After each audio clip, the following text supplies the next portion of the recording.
দ্বিতীয় প্রশ্নটা, ওয়াহাবি সম্প্রদায় কি, এদের পরিচিতি ও আকীদা কি? ওয়াহাবি কাদেরকে বলা হয় এটা আপনাদের বুঝতে হবে, কারণ ওয়াহাবি মানে আল্লাহর ওয়াহাব নামের সাথে নিসবত করে বলা হয় না।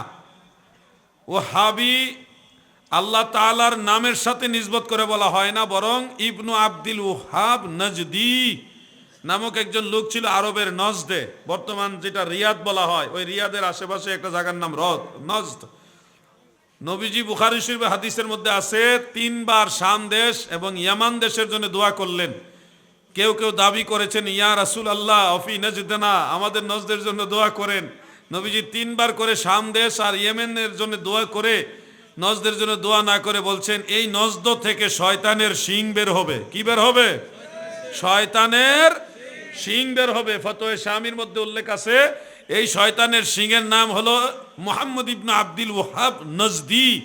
এই ইবনে আব্দুল ওয়াহাব নজদি যেই আকীদা ধারণ করত, ওই আকীদা যারা ধারণ করে অনুসরণ করে তাদেরকে বলা হয় ওয়াহাবি। কি আকীদা করত উনি? যারা অরিজিনাল ওয়াহাবি তারা এই ইবনে আব্দুল ওয়াহাব নজদিকে মুজাদ্দেদ মনে করে। কি মনে করে? মুজাদ্দেদ মনে করে। অথচ সে বলতো মুহাম্মদ সাল্লাল্লাহু আলাইহি সাল্লাম আমাদের মতোই একজন দুশে গুণে সাধারণ মানুষ ছিলেন। নাউজুবিল্লাহ বলেন। দুশে গুণে সাধারণ মানুষ ছিলেন নবীজি। মানে উনি বলতে হাতের লাঠি লড়াইয়ের সাথে বলতো যে আমি এই হাতের লাঠি দিয়ে মশা মাছি তাড়াইতে পারি, সাপ মারতে পারি, আরো অনেক কিছু করতে পারি। এই কবরে যে শুয়ে আছে তার এই ক্ষমতাও নাই। নাউজুবিল্লাহ বলেন। মানে নবীজির ওই ক্ষমতাও নাই। এটা হলো নবীজিকে এনকার করে সে বলেছে।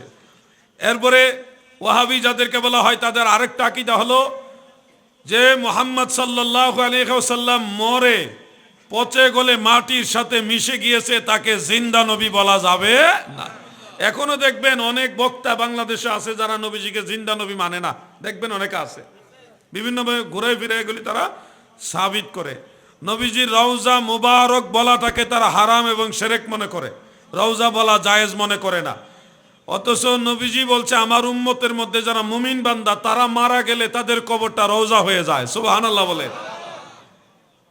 এই ধরনের বিভিন্ন বিষয়ে ওলি আল্লাহদের শাফাত তারা অস্বীকার করে, নবীজির শাফাতকেও তারা এনকার করে। শাফাতে রাসূল নবীজির সুপারিশ হাসরের ময়দানে করবেন এটা তারা মানে না। এই বিভিন্নভাবে নবীজির শাফাতকে তারা এনকার করবে, বলবে হাসরের ময়দানে নবী রাসূলরাই ইয়া নফসি করবে। পীর মাশায়েখরা তো নিজেরাই জান্নাতে যাবে কিনা গ্যারান্টি নাই।